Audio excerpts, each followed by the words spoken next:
Hello everyone, I am doctor Sahil More. आज हम करेंगे एक और इम्पोर्टेंट टॉपिक आपके आने वाले एनटीपीसी के असिस्टेंट प्रोफेसर एग्जाम के लिए।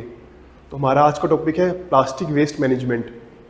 इस टॉपिक में से हर साल किसी ना किसी एग्जाम में ज़रूर क्वेश्चन आता है। ये टॉपिक हमारे लिए बहुत इंपॉर्टेंट है। ठीक है, तो हम स्टार्ट करेंगे प्लास्टिक होता क्या है।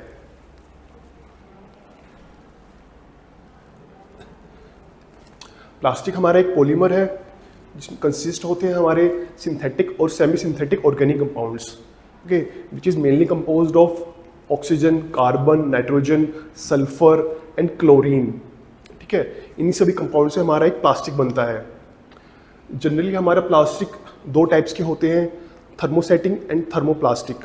ठीक है, और फर्दर अगर हम प्रॉपर्टीज़ पे डिवाइड करेंगे इसको तो 7 उसमें होता है, उसको आगे फर्दर डिटेल में पढ़ेंगे। अभी हम जनरल बात करते हैं कि प्लास्टिक हमारे नेचर में कैसे होता है। एक नॉन बायोडिग्रेडेबल है। ठीक है, ये हमारा 100 ऑफ ईयर्स तक डिग्रेड नहीं होता है, तो इसलिए म्यूनिसिपल अथॉरिटीज़ को इसको सेग्रेगेट करने ना बहुत इंपॉर्टेंट है। ठीक है, इसी चीज़ को आसान करने के लिए ministry of environment, forest and climate change ने रिसेंटली एक रूल इम्प्लीमेंट किया था। वो रूल कब आया था? It came into force on 1 जुलाई 2022। इसमें क्या किया हमने, जो सिंगल यूज़ प्लास्टिक को बैन किया है। सिंगल यूज़ प्लास्टिक जैसे कि जो भी हमारे प्लास्टिक स्पून्स होती हैं, प्लेट्स होती हैं या अदर कटलरी आइटम्स होती हैं, ठीक है, जिनको हमारे लिए रिसाइकिल करना मुश्किल होता है, और जो भी हमारे ओशंस में या फिर अदर वाटर बॉडीज़ में जब चली जाती है तो हमारे एक्वेटिक लाइफ को इम्पैक्ट करती है। ठीक है, तो इस बहुत बड़ी प्रॉब्लम को से बचने के लिए तो गवर्नमेंट ने सिंगल यूज़ प्लास्टिक पे कम्प्लीटली बैन करा हुआ है। ओके, इसके साथ साथ हमारे एक अमेंडमेंट रूल आया था 2021 में। तो इस रूल में हमने क्या किया है, एक पर्टिकुलर थिकनेस रखी है प्लास्टिक्स के लिए। ठीक है, हम उस थिकनेस से कम के हम प्लास्टिक नहीं बना सकते हैं। तो वो थिकनेस कितनी है? 120 माइक्रोन्स। 120 माइक्रोन्स। अगर कोई भी 120 माइक्रोन से ज़्यादा के प्लास्टिक बना रहा है या उसकी प्रोडक्शन कर रहा है, सेल कर रहा है, इंपोर्ट कर रहा है, किसी पर्पस के लिए अपने पास रख रहा है, तो गवर्नमेंट उसके ऊपर स्ट्रिक्ट एक्शंस लेगी। ठीक है, कुछ फाइन भी हम गवर्नमेंट ने एक रूल्स में ऐड करे हुए हैं।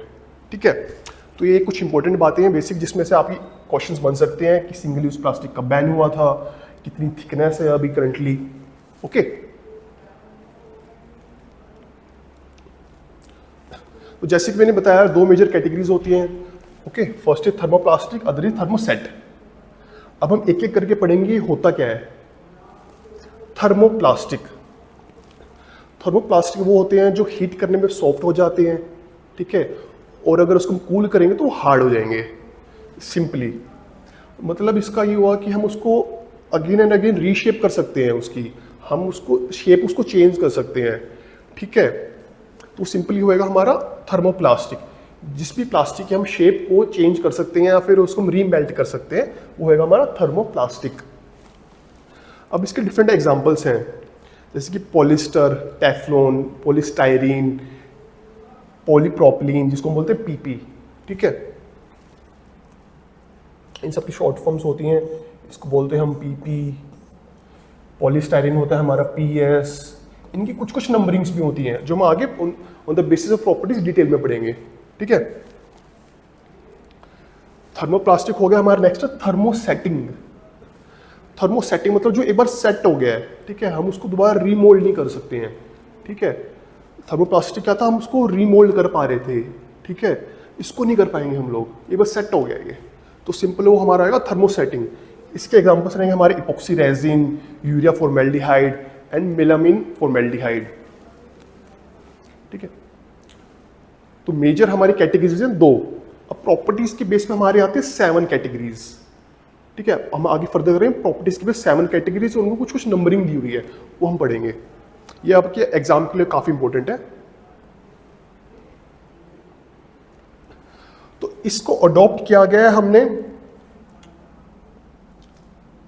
The symbols is defined by society of the plastic industry USA are adopted as IS 14534 1998 of BIS। ये आपके लिए काफ़ी इंपॉर्टेंट पॉइंट है। ठीक है, कि कौन से कोड को हमने अडॉप्ट किया गया है प्लास्टिक की सिंबल्स के लिए। ओके, तो ये नंबरिंग है, 1 2 3 4 5 6 7 7 तक है। First is PET। PET stands for polyethylene terephthalate. Okay, हम इसके एग्जांपल्स अभी डिटेल में पढ़ेंगे सभी के। नंबर 2 हमें नंबरिंग दी हुई है सभी में। Number 2 is HDPE which is high density polyethylene. Okay, high density. Number 3 is PVC, which is polyvinyl chloride. Number 4 is LDPE, low density polyethylene. See, एक है हमारा high density polyethylene which is number 2, एक है हमारा low density polyethylene which is number 4. Okay, then number 5 is PP, polypropylene. Number 6 is PS, polystyrene. And जो भी हमारे other type of plastic हो जाते हैं हमारे 7 नंबर में, 7 फॉर अदर्स. ओके, तो आपको ये नंबर याद करने पड़ेंगे. पूछ सकते हैं कि इस नंबर में कौन से टाइप के प्लास्टिक्स हमारे आते हैं, इनके एग्जांपल बताओ. ओके, ये डायरेक्ट क्वेश्चंस आ सकते हैं.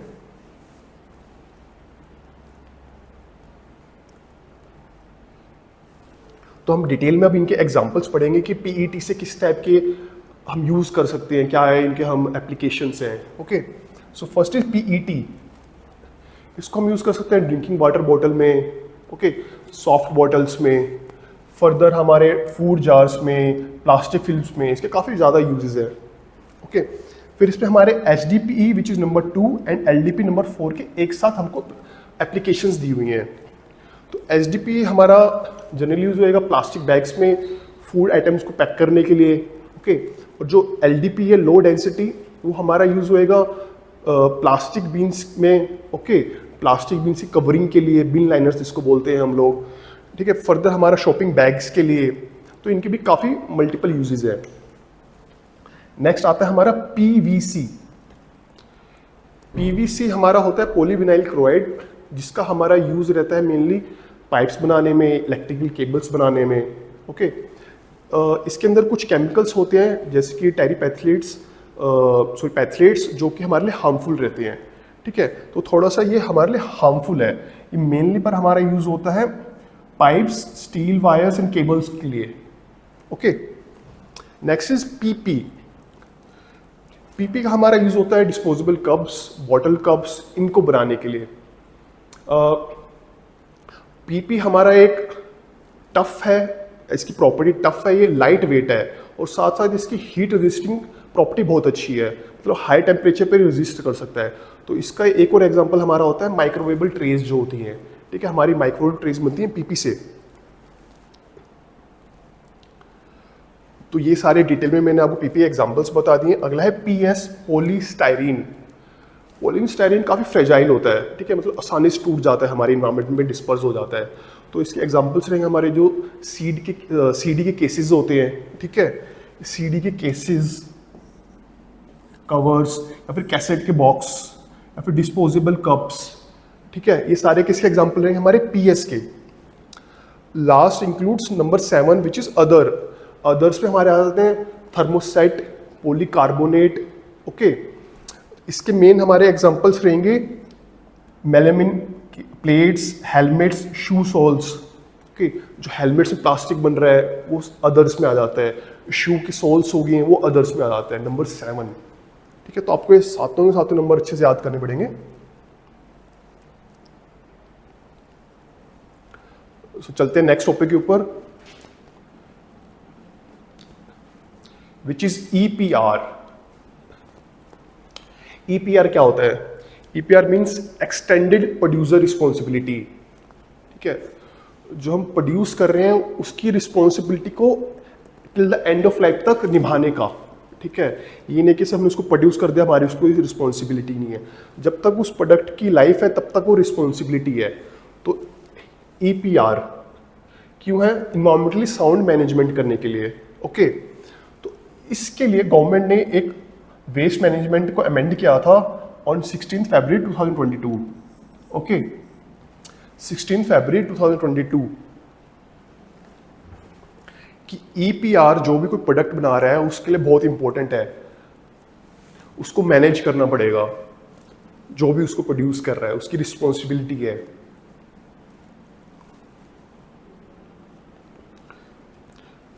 तो EPR के अंदर हमारी 4 कैटेगरीज कवर होती है. ठीक है, 4। पहली है हमारी category 1 rigid plastic packaging. Rigid plastic जो कि हमारा जनरली फूड बेवरेजेस की पैकेजिंग में यूज होता है। ओके, तो इसके एग्जांपल रहेंगे हमारे, जो मैं ऊपर आपको नंबरिंग बता चुका हूँ, पीईटी, पीपी, ओके, एलडीपी, ये सब आपके एग्जांपल्स रहेंगे रिजिड प्लास्टिक के। नंबर 2 है आपका flexible plastic packaging.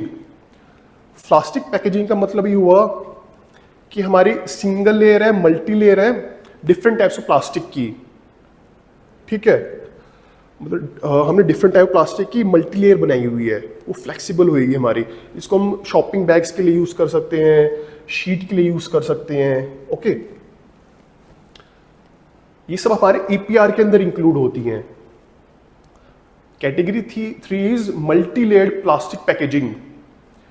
Multi layer होएगी। मल्टी लेयर का मतलब ये होगा कि एटलीस्ट एक लेयर तो आपकी प्लास्टिक की होएगी और एक लेयर आप किसी भी अदर मटेरियल की हो सकती है, तो होगी हमारी multi layer. Last category is plastic sheet, okay, which is use for packaging और फॉर कैरी बैग्स। तो आई होप आपके चारों कैटेगरी क्लियर हो गई होंगी जो कि हमारे ईपीआर के अंदर इंक्लूड होती हैं।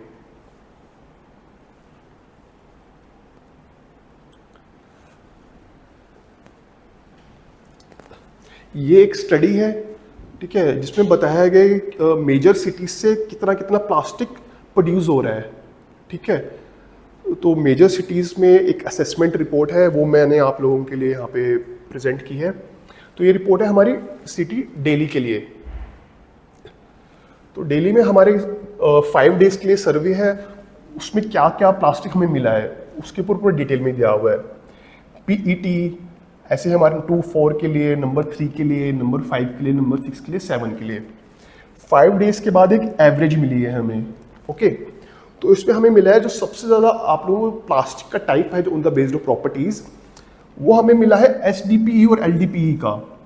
तो जो भी हमारा प्लास्टिक है उसमें सबसे ज़्यादा हमारा होता है ये नंबर 2 और 4, ठीक है।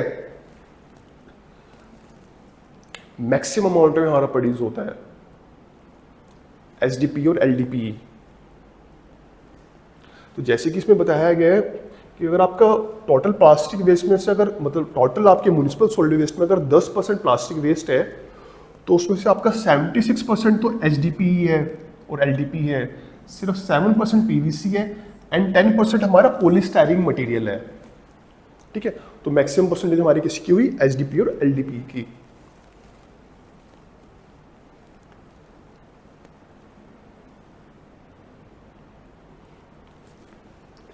ये मेट्रो सिटीज के बारे में एक रिपोर्ट है।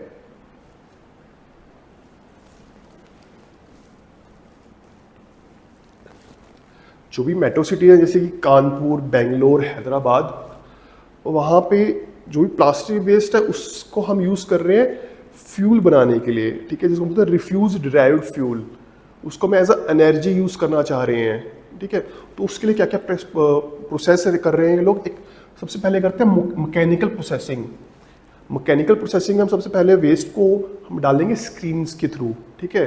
फिर उसके बाद होगी श्रेडिंग, उसको स्मॉल पीस में हम कट कर देंगे। फिर लास्ट में उसको सेपरेटर से जो भी रिसाइकल्ड मटेरियल है उसको अलग कर लेते हैं, ठीक है। पहले क्या हो गया हमारा फर्स्ट स्टेप, मैकेनिकल प्रोसेसिंग, ठीक है। मैकेनिकल प्रोसेसिंग के लिए हमें पहले स्क्रीनिंग करनी पड़ेगी, श्रेडिंग करना पड़ेगा और उसको सेपरेट करना पड़ेगा, ठीक है। इसके बाद हमारा इन्वॉल्व होता है जो भी हमारा इनर्ट और कंपोस्टेबल मटेरियल है उसको रिमूव करने के बाद हम करते हैं पल्वराइजेशन, ठीक है। पल्वराइजेशन का मतलब है उसको हमने with force impact small pieces में कन्वर्ट कर लिया है, ठीक है। और उससे हमारा फीड स्टॉक तैयार हो गया है। अब उस फीड स्टॉक को हम फर्दर सेंड कर सकते हैं पावर स्टेशंस में इंसिनरेट करने के लिए, ठीक है। हम फिर पायरोलिसिस कर सकते हैं, गैसिफिकेशन कर सकते हैं, ये फर्दर हम प्रोसेस कर सकते हैं, ठीक है। इंसिनरेशन में क्या होता है, हाई टेम्परेचर में हम बर्न करते हैं, ठीक है। तो ये एनर्जी को प्रोड्यूस करने के लिए हम आरडीएफ को कुछ मेजर सिटीज में यूज कर रहे हैं, ठीक है। तो एक मैकेनिकल प्रोसेसिंग हो रही है और उसके बाद फर्दर हम उसको इंडस्ट्री में प्रोसेस कर रहे हैं।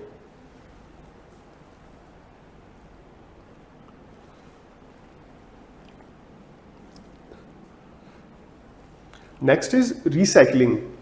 जो भी हमारा वेस्ट है हम उसको रिसाइकिल कैसे कर सकते हैं, ठीक है। कुछ मेथड्स होंगे हमारे मैकेनिकली, कुछ होंगे हमारे केमिकली, ठीक है। जो हम मशीन्स के थ्रू कर रहे हैं, ठीक है, वो होंगे हमारे मैकेनिकली। तो मैकेनिकली को हम पढ़ते हैं डिटेल में। तो मैकेनिकल में हमें क्या क्या करना पड़ेगा। सबसे पहले हम वेस्ट को कलेक्ट करेंगे और सेग्रीगेट करेंगे, ठीक है। जो भी हम प्लास्टिक वेस्ट है हमें कलेक्ट करा, सेग्रीगेट करा, उसके बाद हम उसको ड्राई करेंगे, ओके, क्लीन करेंगे, ड्राई करेंगे। उसके बाद उसका हम एक पर्टिकुलर साइज में उसको कन्वर्ट कर देंगे, ओके, उसका एक साइज बना लेंगे, ठीक है। एक उसको फोर्स के साथ हम उसकी साइज बना लेंगे। उसके बाद हम पैलेटाइजिंग करेंगे। क्या क्या हम सब collection, segregation, cleaning and drying. Number 3 is sizing. Number 4 is pelletizing, ठीक है। उसको स्मॉल पैलेट्स में कन्वर्ट कर लेंगे। पैलेट्स मतलब आप कैप्सूल्स के साइज में कन्वर्ट कर लेते हैं उसको, ठीक है। लास्टली हम फैब्रिकेशन कर देंगे उसकी एंड प्रोडक्ट में, ठीक है। तो हमने उस एक प्रोडक्ट को रिसाइकिल करके फैब्रिकेट कर दिया एक फिनिश्ड प्रोडक्ट में, ओके। तो ये आपको स्टेप्स याद होने चाहिए, आपसे एग्जाम में पूछ सकते हैं कि मैकेनिकल रिसाइकलिंग के क्या क्या स्टेप्स हैं। Next is chemical recycling.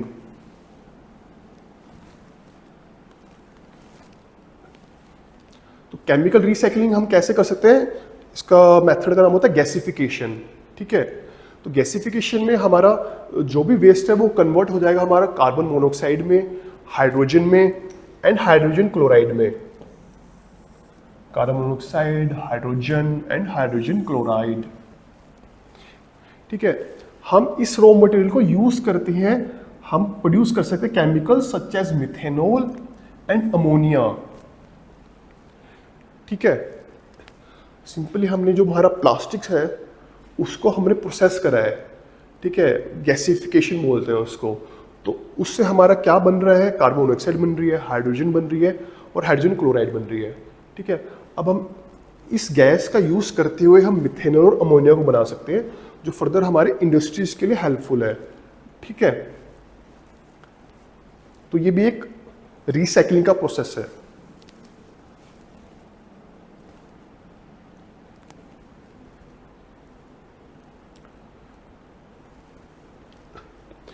अब इसके अलावा भी काफ़ी सारे ऐसे यूटिलाइजेशन है प्लास्टिक की जो रिसेंटली विद टाइम डेवलप हो गई हैं, ओके। तो इसमें से फर्स्ट रहेगी हमारी रोड को बनाने के लिए, ठीक है। जब हम रोड बना रहे हैं तो उसमें प्लास्टिक का यूज़ कर रहे हैं। सेकंड हमारा सीमेंट कील्स में यूज़ कर रहे हैं, ठीक है। आप हम इन दोनों को डिटेल में पढ़ेंगे कैसे कैसे करते हैं। तो रोड कंस्ट्रक्शन के लिए हमें सबसे पहले उसको कलेक्ट किया, फिर उसको क्लीन किया, ठीक है। प्लास्टिक कलेक्ट कर लिया, उसको अच्छे से क्लीन कर लिया हमने, उसको फिर श्रेड कर लिया स्मॉल पीसेस में। उसको श्रेड करने के बाद जो भी हमारा एग्रीगेट है जैसे ग्रेनाइट, उसका मिक्स कर दिया उसे, ओके। तो इसको मिक्स करने के बाद हमने जो हमारा बिट्यूमन है रोड को कंस्ट्रक्ट करने के लिए उसमें ऐड कर दिया है, ठीक है। वो अच्छे से मिक्सअप हो जाता है।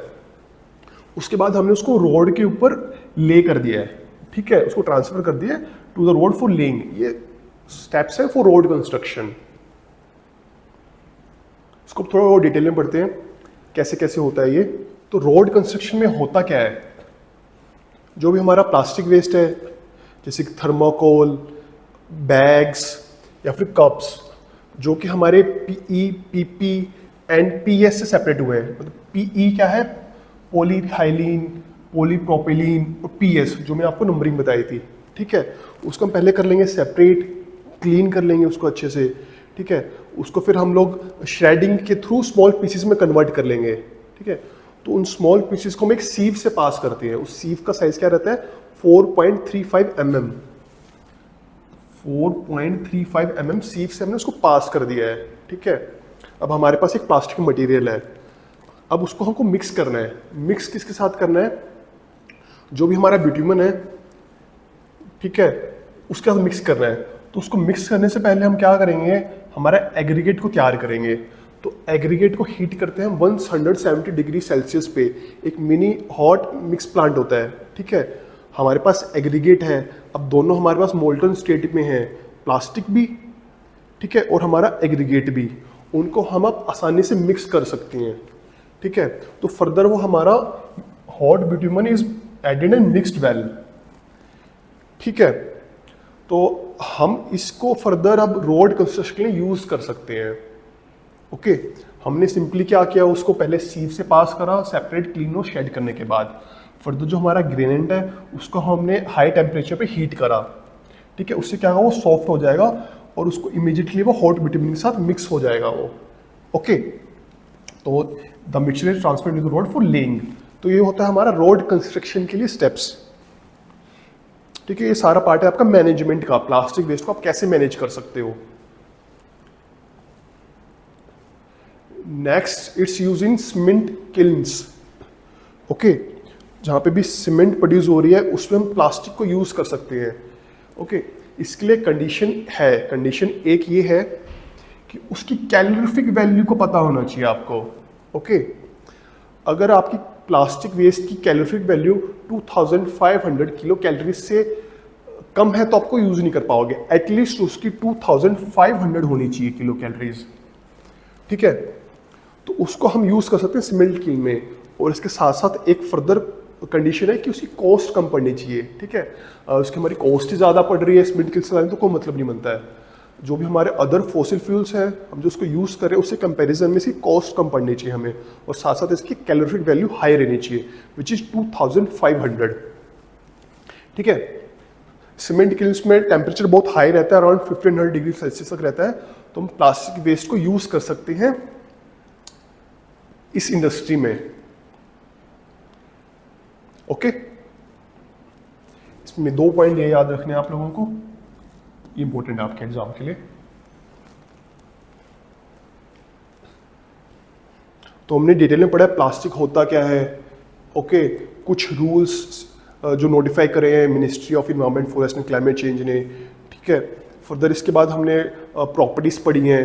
ठीक है, 2 मेजर प्रॉपर्टीज, और उसके बाद हमने 7 पढ़ी है। ठीक है, जिसपे नंबरिंग की हुई है, तो सारा हमने डिटेल में पढ़ा है। फर्दर इसको हम कैसे मैनेज कर सकते हैं मैकेनिकली, केमिकली, और further road construction cement kills के लिए। तो हम कुछ करेंगे अब important questions. So question number states that what is the effect of plastic pollution on marine life? In option में से प्लास्टिक पॉल्यूशन क्या क्या इफेक्ट कर रहा है?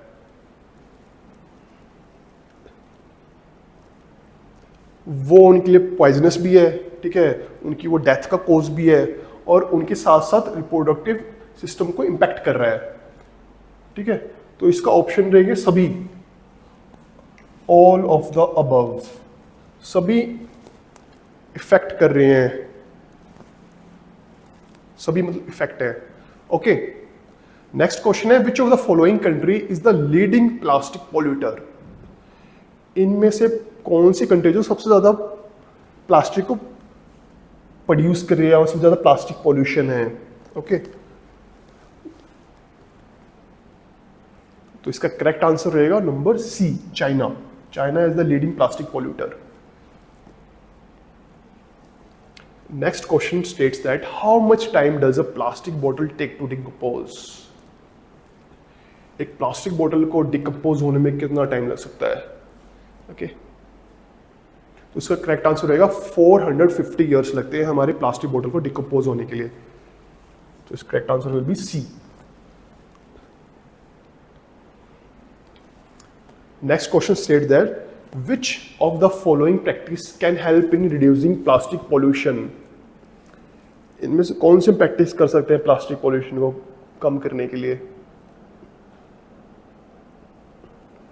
हम स्टील का भी यूज कर सकते हैं, ग्लास का भी, बैम्बू स्ट्रॉ में इसको यूज कर सकते हैं। ठीक है, हम इसको रीयूज कर सकते हैं शॉपिंग बैग्स के लिए। ठीक है, अगर हम जो भी हमारे बैग्स हैं, ठीक है, उसको हम रीयूज कर लें, तो इंस्टेड ऑफ हम शॉप पे जाके पॉलिथीन को यूज करें, तो ये भी एक हमारा रीयूज का तरीका है प्लास्टिक को कम करने के लिए। तो पिकिंग अ प्लास्टिक लिटर, हाँ, उस जो प्लास्टिक है उसको उठा के हम रीयूज कर सकते हैं। तो ऑल ऑफ द अबव।